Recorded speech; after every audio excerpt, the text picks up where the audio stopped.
Hi there, it's tea party time, incorporating real photos into a junk journal. I started with Joey Cardmaker's kit. I'll link it below. It's tea party. There was a trifold. We made a lovely little trifold in the last video, embellished it with lace and beautiful textures.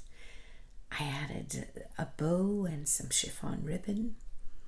And here is a pocket that I can put some more photos from our daughter's tea party. She turned 40, so I made a tea party for her.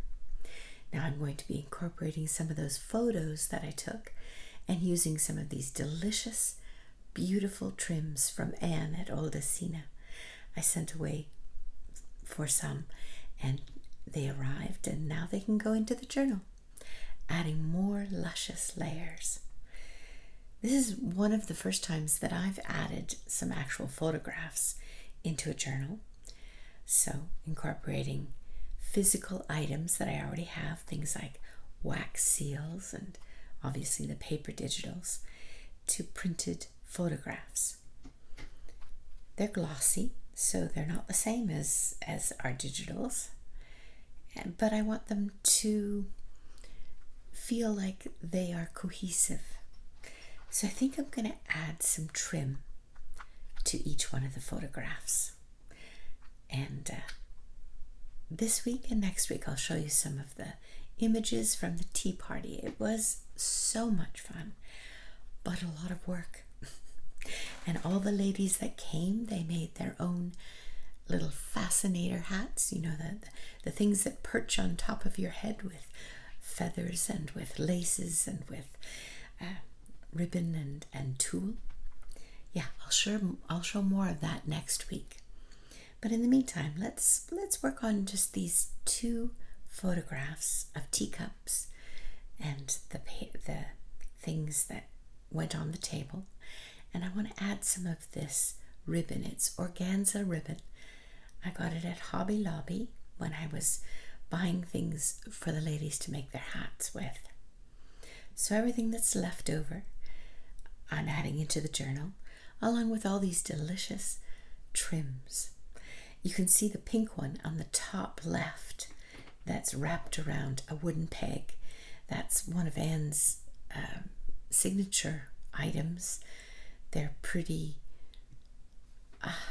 They're a grouping of strings. They're not strings though.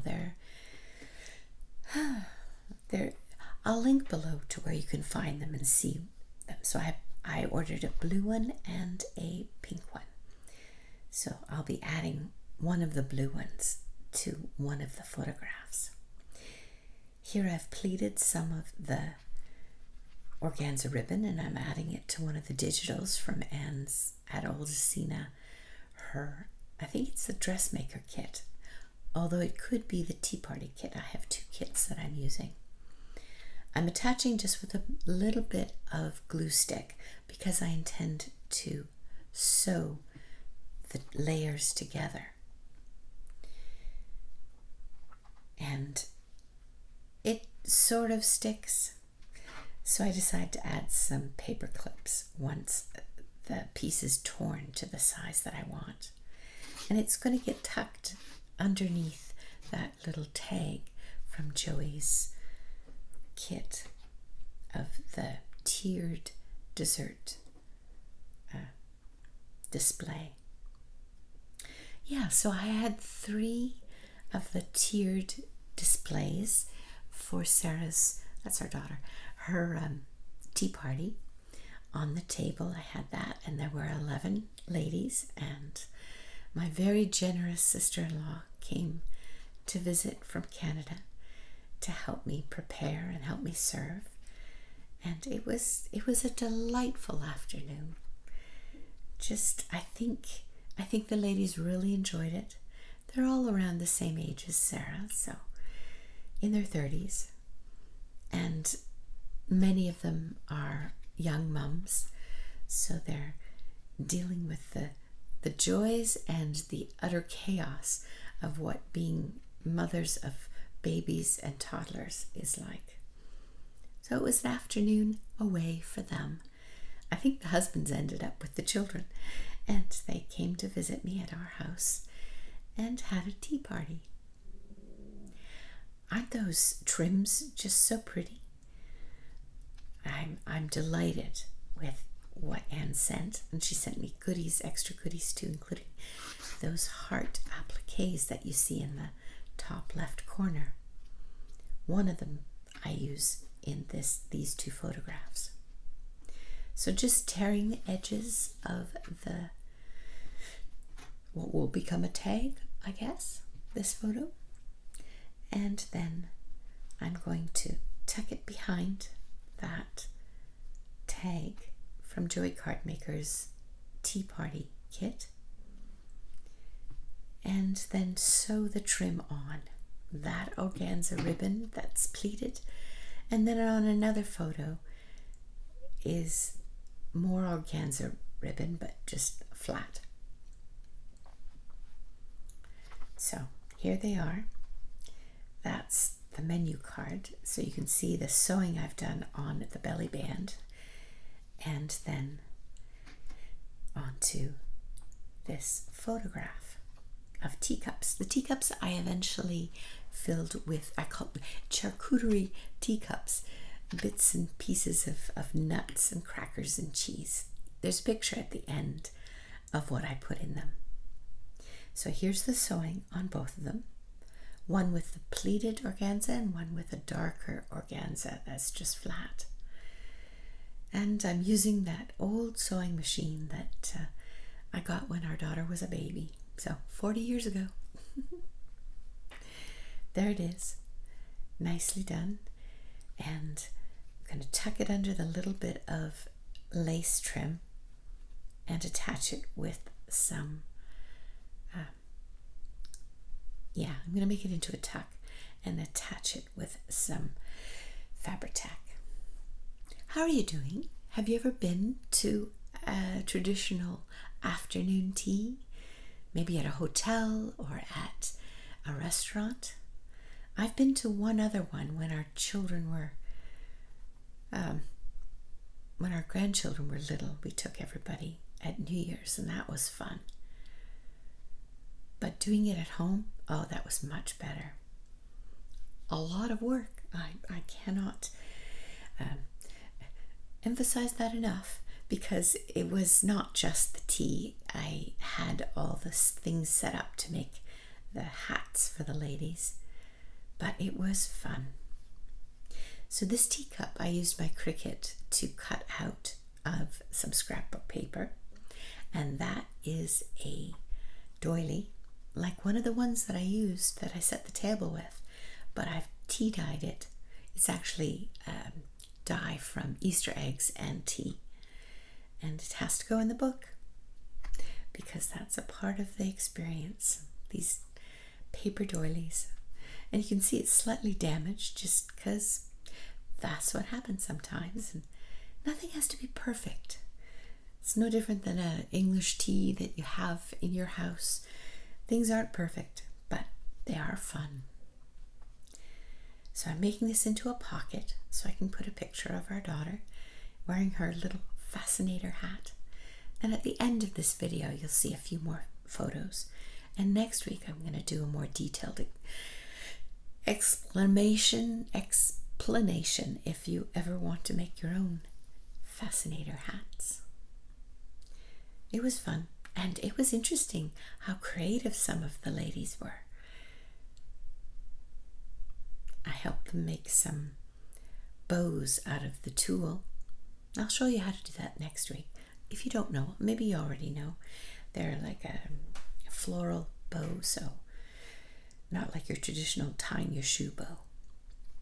So there's a pocket, and we'll put a tag in that includes another photograph, this one of our daughter, having her charcuterie tea cup and wearing her fascinator hat. Yep, that's the photo. I'm going to cut it out so just a bit of it shows, and use some of the digital as the actual tag portion. Let's tear it with a tearing ruler to make it fit into the pocket more easily, and glue down the photo to the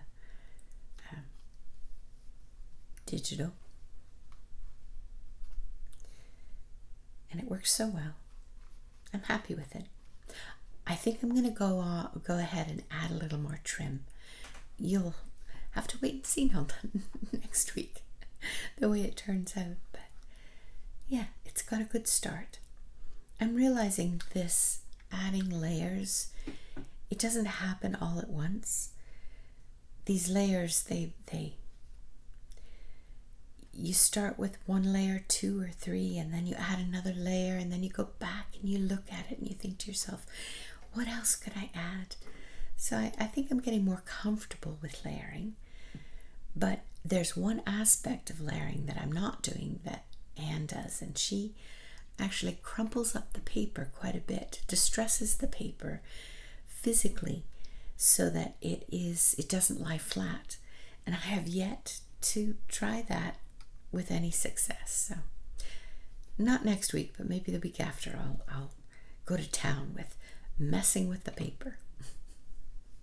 Now, Anne has a series of videos recently that she's done to show how she makes the elements in her journals in a system, and you might find those interesting too. Isn't that little bit of trim pretty? So it's 3, 4, 5 pieces of trim, and I tied them in a little bow. You can see the different aspects of them, and I think she makes these up herself, so each one is unique. Each grouping is unique. Like the pink grouping is different from this blue grouping. And I'm going to just attach it with some Fabri-Tac to this little tag as the first bit of layering trim onto it. And here I am trying to do like Anne does, smushing the paper.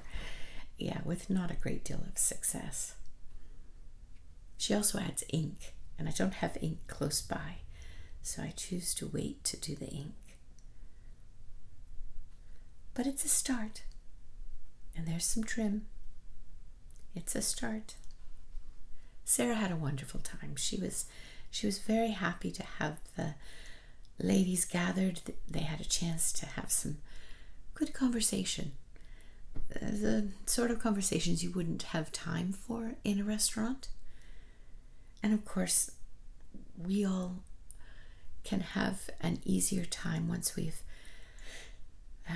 worked side by side on something.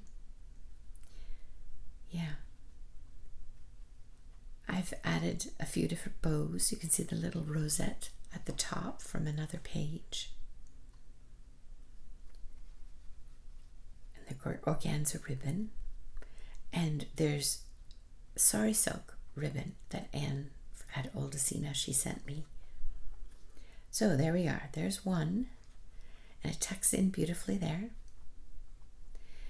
And the second one, which is attached, it's going to be a tuck like that, and then that belly band, and I may add more things behind it also. And I'm going to show you a close-up of some of the trim that Anne sent so you can see how it's put together. Isn't that pretty? Just so unique. And this is the blue and the pink one. And the final project. I hope you're well. I look forward to spending time with you next week. I think I'm going to start releasing my videos on Fridays. So next week, take a look for the Fascinator hat and a little more in this journal on Friday. Fridays at 4 Eastern Standard Time, I'm going to release the videos. That means I have to keep going quickly. So there's some of the sandwiches, egg and coronation chicken, and some of the little sandwich picks, and there's the charcuterie tea cup that I made. has grapes and nuts at the bottom, and flatbread crackers. So when people first came in, before they started their fascinator hats, they had the charcuterie teacups. So there's a little peek, and there's our daughter's fascinator hat. Take care. It's Lori at Positive Thanks Living. I'll see you next week. Bye for now.